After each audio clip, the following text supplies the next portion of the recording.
Halo teman-teman semuanya, selamat datang kembali di channel ini. Jumpa lagi dengan saya Vicky Himpong. Semoga kalian semua selalu dalam keadaan yang sehat. Senang bisa jumpa dengan kalian kembali di konten kali ini. Dan seperti biasa, kita akan kembali membuka ruang diskusi publik atas video-video yang hari ini sudah beredar viral di sosial media maupun media mainstream tentang perpolitikan. Dan kalian bebas memberikan opini, saran, pandangan kalian tentang video yang akan kita bahas. Silahkan di kolom komentar. Jaga etika dalam kita bersosial media. Dan juga hindari yang namanya disinformasi, fitnah, dan ujaran kebencian, teman-teman. Sebelum kita masuk ke dalam videonya, saya secara pribadi mau mengucapkan turut berduka cita, turut prihatin buat teman-teman yang ada di NTT yang terkena dampak bencana gempa, teman-teman ya. Saya berdoa semoga yang ditinggalkan diberikan kekuatan, kemudian yang kemudian mengalami kerugian itu mendapatkan recovery atau bantuan dari pemerintah. Semoga cepat pulih NTT. Semoga Tuhan cepat memulihkan NTT. Oke teman-teman semua ya, tanpa perlu banyak basa-basi lagi, kita akan segera untuk membahas video yang pertama. Ini lagi viral. Seorang ibu diundang ke rapat tahunan MPR dan kemudian Pak Prabowo mengatakan ibu ini kerjanya kupas bawang dan 700.000 per kilogramnya, teman-teman ya. Dan di sini mulai ada pembenci pemerintah yang kemudian menggoreng hari ini. Presiden Prabowo sebut buruh kupas bawang dibayar 700.000 per kilogram, warganet fix besok resign. Ya, ini lagi ramai di sosial media digoreng. Padahal mungkin yang dihitung itu bukan bawangnya, teman-teman, tapi kulitnya, ya. Kulit dari bawang tersebut yang kemudian nanti kalau sudah mencapai 1 kilogram itu nilainya atau bayarannya 700.000 kepada ibu yang mengupas bawang ini. Coba kalian bayangkan, itu untuk mengumpulkan 1 kilogram dari kulit bawang itu berapa karung itu harus sih? Mungkin 1 karung ya teman-teman ya. Itu pun kalau dipadatkan ya. Karena kalau seberapa berat sih kulit dari bawang, teman-teman ya? Wajar jika diberikan 700.000 per kilogram. Berapa banyak bawang yang dikumpas untuk menghasilkan 1 kilogram? Ya, pasti kalian bisa nangkap. Akan tapi ini wah, digoreng habis-habisan nih di sosial media untuk menggiring opini masyarakat, teman-teman ya. Kita next ke video selanjutnya. Jokowi, penjarakan Iriana, penjarakan Usman, Bukan main orang ini. penjarakan Kaisang. Astaga. Hei, Padilla, dengarkan Saya paham, ya. Pak. Apa yang keluar dari mulut kau, apa yang kau ucapkan, itu akan kembali Berbalik. sama kau. Betul. Ya, kau dengarkan itu. Kau lihat, Paham kau. Panci, kau lihat Setipa, Wih. sudah pakai baju orange, tapi sakit. Ya, Sakit. kau persiapkan dirimu. Jangan nanti sudah ditangkap, sakit pula kau. Ya, oke ya Padilla. Ya, salam Ya, orang. hati-hati dengan perkataan ya. Barang siapa suka mengemakan, dia akan memakan buahnya. Nanti apa yang dikatakan itu nanti akan kembali, kata Bapak ini, teman-teman ya. Aduh, sebegitu bencinya tuh Pak Rizal Fadila kepada keluarga Pak Jokowi, teman-teman ya. Keluarga Jokowi itu adalah Ini lagi orang-orang satu. yang telah menjarah negeri ini. Tapi kenapa Menjara apa, Bu? Pak Jokowi itu membangun bangsa ini sampai dijuluki Bapak Infrastruktur, Bu. Ya, Anda menikmati jalan tol itu ke sana kemari, itu karya Pak Jokowi. Mau menjara bagaimana? Pak Jokowi bukan menjara, tapi membangun Indonesia. Bukan hanya terfokus di Jawa, tapi semua daerah. Keadilan sosial bagi seluruh rakyat Indonesia itu diterapkan oleh Pak Jokowi, bukan menjara. Siapa yang menjara? Kalian menjarah logika masyarakat. Tadi. dibiarkan? Kenapa dianggap angin lalu? Harus ditangkap, harus diadilin, harus dipenjarakan. Biar rakyat Bu Susi, gimana ini keluarga Anda di rumah nggak diurusin kah, Bu? Cobalah. jadi makmur. Jangan sampai Setiap hari di jalan. Kata Rismon katanya pengangguran. Kata Rismon, Bu ya, bukan kataku. memberikan karpet merah ke oligarki rakus. Aduh. Sama ini satu frekuensi dengan Rizal Fadila ini. Abang ingin menyampaikan bahwa Denny Indrayana yang seorang dokter bahkan profesor itu gagal di dalam elektoral pemilihan umum maupun pemilihan kepala daerah. Sementara Mas Wapres yang menurut dia itu masih S1 bahkan ijazah SMA dia nggak pernah lihat, itu bisa jadi cawapres. Berhasil. Jadi wapres berhasil. Itu membuat semacam apa ya, ketidakterimaan Iya, mungkin. betul. Jadi itu yang ingin abang sampaikan. Iya, sebenarnya. betul, karena memang kan begini ya, langkah politik atau langkah apapun seseorang itu pasti distimulus juga dengan kepentingan diri dia sendiri. Awalnya itu dulu. Oke. Atau misalnya ketertarikan dia untuk menggugat sesuatu itu juga ada didasari oleh apa yang dia rasakan juga. Nah, ketika dia merasakan ada sakit benarnya, Bang hati, Samar, kalau kecewa, ngomong ada merasa dipecundangi, yang sebenarnya kalau dia mau terima itu kekalahan, kan dia bisa move on tuh. Move on, Untuk betul. bisa melihat bahwa politik itu ya memang begitu. Makanya seringkali orang bilang politik itu kejam. Karena politik kadang nggak diduga. Orang yang berpikir menang jadi kalah, orang berpikir kalah jadi menang. Nah, dia ini berkali-kali kalah. Nah, sekarang dia coba menggugat. Rasa sakit hati dia itu dia lampiaskan lah dalam beberapa surat terakhir misalnya. Dan gak cuma itu, berapa bulan lalu kan juga dia menghantam terus Pak Jokowi, dia menghantam Mas Gibran dan lain sebagainya. Nah, sekarang melalui surat-surat. Nah, menurut saya ini nggak penting sudah, karena akhirnya pepesan kosong. Apa yang disampaikan Denny Indrayana sudah tidak lagi bisa dipertanggungjawabkan secara pemikiran akademis dalam bentuk apapun. Itu clear. Karena memang yang menyampaikan itu seorang Denny Indrayana yang merasa pesakitan, merasa dipecundangi, sehingga dia perlu untuk melampiaskan rasa sakitnya itu dengan cara dia begini. Boleh aja, tapi buat kita, buat publik sudah melihat siapa Denny Indrayana. Sekarang dia coba untuk mengomentari soal kasus-kasus korupsi.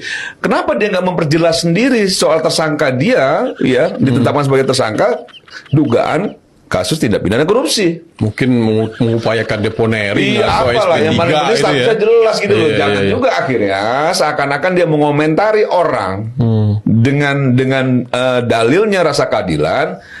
Padahal dalam kasusnya dia sendiri yang sampai sekarang ini masih jadi tersangka, rasa keadilan itu belum terlihat. Dan dia tidak mengupayakan Dan keadilan tidak buat dirinya mengupayakan sendiri gitu buat ya. diri dia sendiri. Rasa keadilan kan bisa rasa keadilan buat banyak orang, buat diri dia sendiri. iya. Nah, itu aja dia tidak bisa memperjuangkan. Terus dia bicara soal bagaimana dia bicara soal kasus tindak pidana korupsi di hal lain, soal Jampitsus dan lain sebagainya. Menurut saya, kalau gambarannya seperti itu, mosok ya kita mau dengar, mosok kita mau berpengaruh. Mosok ya Mas Wapres juga harus melihat bahwa ini bagian dari penting? Nggak penting. Selain bahwa dia juga pengen cari panggung, karena mungkin di sana juga taksi online-nya di Australia sana udah nggak laku ya. Mungkin banyak pesaing kan, band kita nggak tahu juga. Lawyer sana Bang. Nggak tahu. Kan dia bilang, kan dia jadi Udah driver, iya kan dia bilang dari driver online, taksi online segala macam. Miris juga kita, gitu loh. Seorang Denny Indrayana seperti itu. Tapi kan banyak uang dia, sampai uangnya mau diberikan cuma-cuma dengan mengadakan sayembara, Bang. Gimana sih? Kan miris, tapi ya itulah politik, itulah langkah-langkah, dan kita hargai, silakan saja melakukan upaya itu. Tapi yang pasti saya melihatnya tidak akan berpengaruh terhadap Presiden Prabowo, karena Presiden Prabowo tahu betul siapa Mas Wapres, dan Presiden Prabowo juga sadar betul bahwa kekuatan besarnya Presiden Prabowo itu juga kontribusi besar dari Mas Wapres. Jadi bukannya terpisah, tapi bagian dari kesatuan. Jadi kalau isu-isu receh kayak gini, apalagi seorang Denny Indrayana bicara ijazah, ampun dah. Jadi kalau untuk memecah Pak Prabowo dengan Mas Gibran itu berat Jauh lah ya. lah, cari cara lain lah, cari cara lain gitu. Maksudnya yang lebih elegan, lebih bernilai, lebih elitis. Itu sayembara 100 juta, nunjukin ijazah. Kan Siapa begitu yang ya. bisa? Kalau untuk sayembara seorang memperlihatkan ijazah seorang wakil presiden yang kekecilan, udah gitu isinya ijazah. Kan ternyata soal kasus ijazah itu tidak saja membuat Refli Harun yang selama ini kita gandrung ya cara pemikirannya ya. Bisa sama ahli tata negara loh. Ya, gitu. iya, kita sangat kagumi, akhirnya juga terseret-seret dengan isu ijazah yang membuat nilai dia menurun. Iya. Denny masuk ke situ juga, membuat nilainya menurun juga, karena mempersoalkan soal-soal yang nggak genah, nggak genah gitu loh, soal-soal yang menurut kita dalam kondisi sekarang itu jauh lebih penting berpikir yang lebih rasional ya untuk kebangsaan ini. Orang berpikir ini soal rasa keadilan, asal Denny tahu secara hukum kepastian itu kan sudah didapat. Iya. Ini di Sudah Geolive, didapat, teman-teman ya. gitu loh. MK sudah MK dan lain sebagainya sudah didapat. KPU juga sudah verifikasi. Betul, dan itu kan soal nilai yang dipersoalkan, soal norma, bukan soal Mas Gibrannya. Semua berhak juga. Persoalan boleh diuntungkan Mas Gibran soal lain, gitu loh. Kan diuntungkan semua itu. Calon kepala daerah yang kemarin dengan keputusan itu misalnya gitu.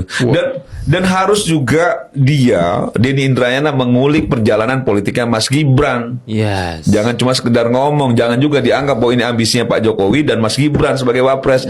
Mas Gibran tidak pernah berpikir jadi wapres di 2024. Itu saya pastikan itu. Sebetulnya itu udah pengetahuan publik sih, Pengetahuan Bang. publik, Iya, cuma iya, orang publik tutup udah mata. tahu, Mas iya. Gibran itu bersiap jadi gubernur DKI. Iya, itu keterangan Pak Dasko sendiri Jelas. katanya berapa kali itu Pak Prabowo Ada minta 5 ke Pak kali, Jokowi kan? udah jelas. Publik udah tahu itu. Lah sekarang kan Jadi- kayak saya pernah bicara di sini deh, Ben. Ketika saya ngobrol dengan Mas Wapres, dia sampai gini, Pak Ketum, saya juga nggak tahu kok bisa sampai sini. Dulu kan rencananya kita mau ke Jawa Tengah 1 atau DKI 1. Tiba-tiba ke sini ya sudahlah. Berarti ini memang takdir Tuhan. Harus tahu itu mereka. Iya, iya. Bahwa Pak Jokowi, Mas Gibran tidak pernah punya ambisi politik di 2024 Yes. untuk menjadi wakil presiden. Dan prosesnya sudah digambarkan oleh Bang Dasko. Kan gitu ya. Bagaimana proses meminta Mas Wapres, Mas Gibran untuk menjadi cawapres Pak Prabowo. Karena rumusannya sudah jelas. Sudah ada rumusan tuh di Pak Prabowo dan Bang Dasko. Kalau mau menang Pilpres 2024 harus menggandeng Pak Jokowi. Harus didukung Pak Jokowi. Nah, cara-cara memastikannya Pak Jokowi dukung diikuti oleh para pendukungnya, para loyalisnya dengan mengambil anaknya. Kan sederhana. Ya, Iya. Kan begitu loh. Dan itu dilakukan, berhasil setelah berkali-kali minta ke Pak Jokowi. 5 kali kalau nggak salah minta sama Pak Jokowi itu. 5 kali minta baru diizinkan, dikasih. Nah, persoalan ada proses setelah itu soal lain. Dan itu sudah ada kepastian hukumnya gitu loh. Nah, ini yang harusnya dilihat, jangan juga orang melihat ya seakan-akan Pak Jokowi itu dan Mas Gibran itu sejak awal sudah mendesain ini. Sedangkan testimoni jelas. Pak Prabowo waktu masih jadi Menhan kan ditanya sama Presiden, Pak Menhan 2024 maju lagi nggak sebagai capres? Tidak Pak, kecuali Bapak dukung. Kan begitu. Ya, itu clear sih. Kan clear, kecuali Bapak dukung. Oh begitu, kan gitu. Nah, dengan perkembangan konstelasinya yang tadinya Pak Jokowi bagian dari keluarga besar PDIP, kan begitu ya, sudah mulai mempromosikan Mas Ganjar dan lain sebagainya. Akhirnya beralih dukungan ke Pak Prabowo. Itu kan bagian dari dinamika politik yang tidak bisa dihindari. Dan kita semua sudah ngebaca itu gitu loh. Nah, faktanya sekarang sudah secara konstitusional Gibran itu menjadi wakil presiden, ya harus diterima juga. Kalau nggak terima pertarungan nanti 2029. Iya. Jangan sekarang punya tendensi pribadi seolah-olah dikemas bagian dari masalah konstitusi. Gitu loh. Masalah hukum dan lain sebagainya. Janganlah, itu jahat. Dan menurut saya mungkin ya panggung diharapkan muncul kembali buat Denny Indrayana. Cuman caranya salah. Kan bisa juga dia masuk lagi ke kampus, bisa juga dia jadi narasumber. Ada honornya kok itu gitu. Ada honornya lumayan lah gitu.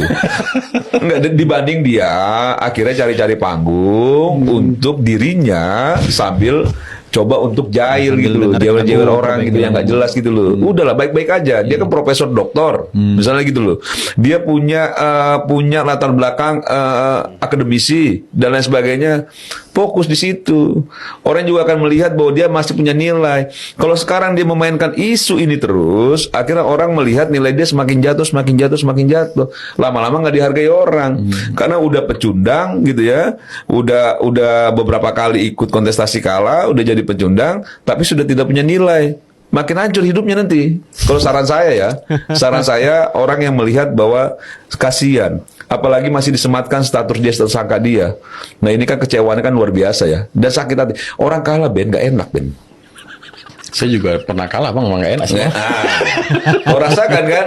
Kita pahami itu. Iya. Tapi bahwa orang kalah masih memiliki otak untuk dipakai untuk berpikir secara rasional, gunakan juga. Bagaimana caranya kita bisa comeback? Bagaimana caranya kita bisa bangkit kembali? Kalau kata presiden kita itu, kalau misalnya kita itu petarung gitu ya, jatuh bangkit lagi. Yes. Bukan jatuh malah jadi Ini Bang Semar ruja habis-habisan ini Pak Denny Indrayana. Ya, diajar habis-habisan di Geo Live teman-teman ya. Kita next ke berita selanjutnya. Pak Jokowi nggak bisa lagi mengambil jalan yang mudah. Nah Kenapa? ini saya juga suka dengan apa yang dikatakan oleh Pak Hasan Nasbi. Jalan mudah yang sudah tertutup rapat. Pak, jalan mudah itu ditutup. Pak Jokowi harus mengambil jalan yang sulit. dengan memasangkan Gibran. Saya masih ingat tuh, ketika tanggal 7 Oktober saya bertemu dengan Pak Jokowi masih bilang, saya nggak mau kalau Pak Prabowo bersama Gibran, kemudian Pak Prabowo kalah. Gibran menjadi penyebab kalahnya. Sorry teman-teman ya, saya pengen banget, cuman ada latar belakang ini pasti akan ada copyright teman-teman ya. Mending kita tidak putarkan, karena akan berdampak buruk di channel saya kalau putar lagu bercopyright. Anies Baswedan. Presiden. Hati nuraniku mengatakan kau layak menjadi presiden, Anies Baswedan. Walaupun kita belum saling mengenal. Aduh, lucu sih. Ya Allah, ya Rabbi. Ya kita disebut jadi presiden kami, ya Allah. Ya ampun. Ya Allah, ya. Menjadi presiden Republik Indonesia. Amin ya Allah, amin ya Rabbal Alamin. Aduh Pak, doa Anda mungkin nggak salah doa Anda ya, tapi banyak juga mungkin doa untuk Pak Prabowo kemarin jadi presiden lebih kuat. Ya mungkin Anda berdoa waktu pemilihan ya 2024 ya, tapi ternyata doa pendukung Prabowo dan Gibran lebih kuat Pak. Mau gimana biar Anda nangis-nangis kayak gitu Pak? Susah Pak ya. Kita next ke video selanjutnya teman-teman. Dengan ini keren ya. memohon ridho Tuhan Yang Maha Kuasa, Wih, coba lihat Dengan orang ini, kepemimpinan saya kukuhkan Gibran keluar teman-teman. pasukan pengibar bendera pusaka tingkat Wih. pusat tahun 2026 yang akan bertugas di Istana Merdeka pada tanggal 17 Agustus tahun 2026. Semoga Tuhan Yang Maha Kuasa memberikan rahmat dan kemudahan dalam menjalankan tugas negara. Jakarta, 15 Agustus tahun 2026, Wakil Presiden Republik Indonesia Gibran Rakabuming. Rakabuming enggak.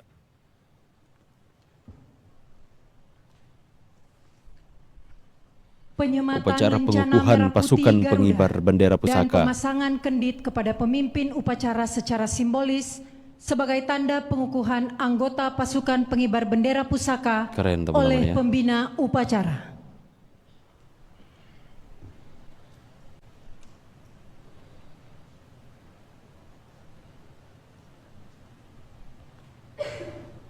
Senyum-senyum mbaknya ya.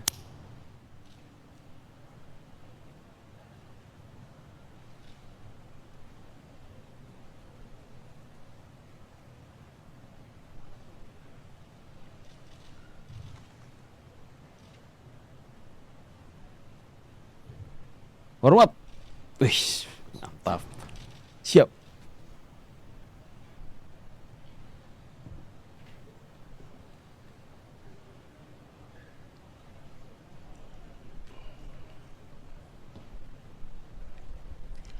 Laporan penting. pemimpin upacara. Upacara telah dilaksanakan. Laporan selesai. Terima kasih, laporan saya terima. Alhamdulillah, acara pengukuhan berjalan dengan lancar. Kembali ke tempat. Kembali ke tempat. Orang kepemimpinannya udah mulai keluar, udah keluar ya. Lebih berwibawa dalam acara resmi seperti ini ya. Penghormatan pasukan kepada pembina upacara. Kepada pembina upacara. Hormat! Gerak! Tegak! Gerak! Kalimantan Timur ya. Sesi Dari pertama Kalimantan Timur. berdiri dengan sikap tegap. Mohon izin kami hitung. Berfoto bersama teman-teman ya. 2, 3. Sesi kedua, salam Pancasila. Kami hitung. 1, 2, 3. Sesi foto selesai. Terima kasih. Terima kasih juga teman-teman. Dengan sesi foto selesai, berakhir juga pembahasan kita kali ini. Luar biasa ya. Makin hari aku makin ngefans sama Mas Gibran.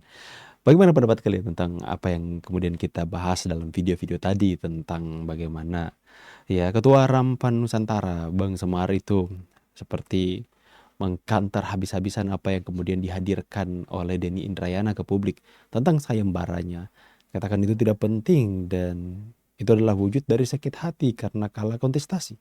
Apakah kalian setuju dengan apa yang dikatakan oleh Semar, atau apa yang dilakukan oleh Denny Indrayana adalah bagian dari ya suara hatinya ya, bisa dikatakan ya, untuk mengungkapkan ijazah Gibran? Kalau saya lebih memilih untuk berada di posisi Bang Semar, teman-teman ya. Karena itulah yang kemudian kita bahas hari ini. Silahkan tulis pendapat kalian di kolom komentar. Saya pamit, see you on the next video. Bye guys.